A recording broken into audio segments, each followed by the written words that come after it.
kembali lagi di channel Mangkribot TV. Di ruang rapat yang hiruk-pikuk, di mana semua orang ingin terdengar, justru yang paling sering dilupakan adalah kekuatan diam. Bukan diam karena tidak tahu, tapi diam yang strategis. Di zaman yang serba cepat dan penuh suara ini, orang yang bisa memilih saat yang tepat untuk berbicara adalah orang yang paling didengarkan. Ini bukan tentang tidak berkontribusi, tapi tentang membuat setiap kata yang kamu ucapkan benar-benar dihargai. 1. Diam saat orang lain sedang emosional penjelasan.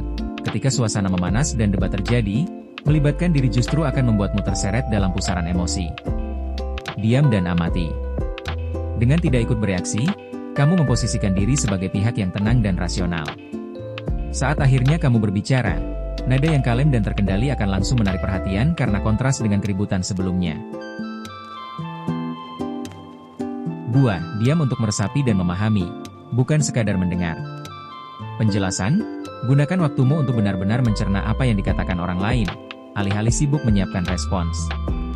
Dengan memahami konteks sepenuhnya, komentar atau pertanyaan yang kamu ajukan nantinya akan lebih tajam dan langsung ke inti persoalan.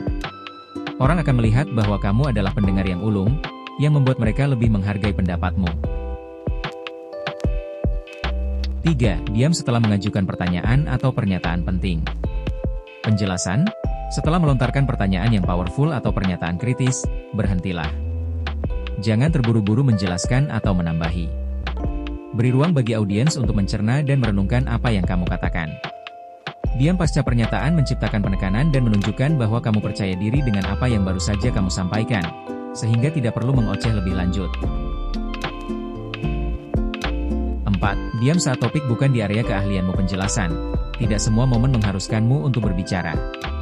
Mengakui bahwa sesuatu bukan bidangmu adalah tanda kedewasaan dan kecerdasan. Daripada memberikan komentar yang tidak berdasar, lebih baik diam dan belajar. Sikap ini justru membangun kredibilitas jangka panjang. Orang akan tahu bahwa ketika kamu akhirnya berbicara, itu pasti sesuatu yang kamu kuasai. 5. Diam untuk mengumpulkan data dan pola pembicaraan. Penjelasan, di awal rapat, biasakan untuk lebih banyak diam dan mengobservasi. Perhatikan dinamika kekuasaan, siapa yang paling berpengaruh, dan apa agenda tersembunyi masing-masing pihak. Dengan memahami peta percakapan, intervensi yang kamu lakukan nantinya akan lebih strategis dan tepat sasaran, karena kamu sudah tahu bagaimana cara menyampaikannya agar diterima. 6. Diam sebelum menyatakan ketidaksetujuan penjelasan. Sebelum mengatakan, saya tidak setuju, berhentilah sebentar. Diam sejenak ini menunjukkan bahwa kamu telah mempertimbangkan pendapat tersebut dengan sungguh-sungguh sebelum menolaknya. Hal ini membuat penolakanmu terasa lebih hormat dan intelektual, bukan sekadar reaksi spontan atau ego. Orang akan lebih terbuka untuk mendengar kritikmu. 7. Diam di saat yang tepat untuk membiarkan ide bernafas. Penjelasan, setelah menyampaikan ide besarmu, jangan langsung meminta tanggapan atau menjualnya terlalu keras. Diamlah. Biarkan ide itu menggantung di udara dan meresap ke dalam pikiran orang lain. Kesabaran ini seringkali lebih persuasif karena memberikan ruang bagi orang lain untuk sampai pada kesimpulan yang sama denganmu, tanpa merasa dipaksa.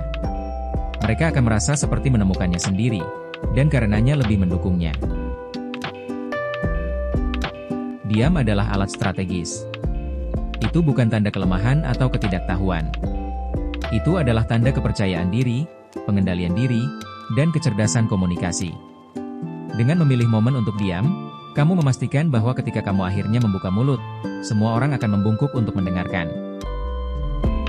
Terima kasih sudah menonton, jangan lupa nonton video lainnya.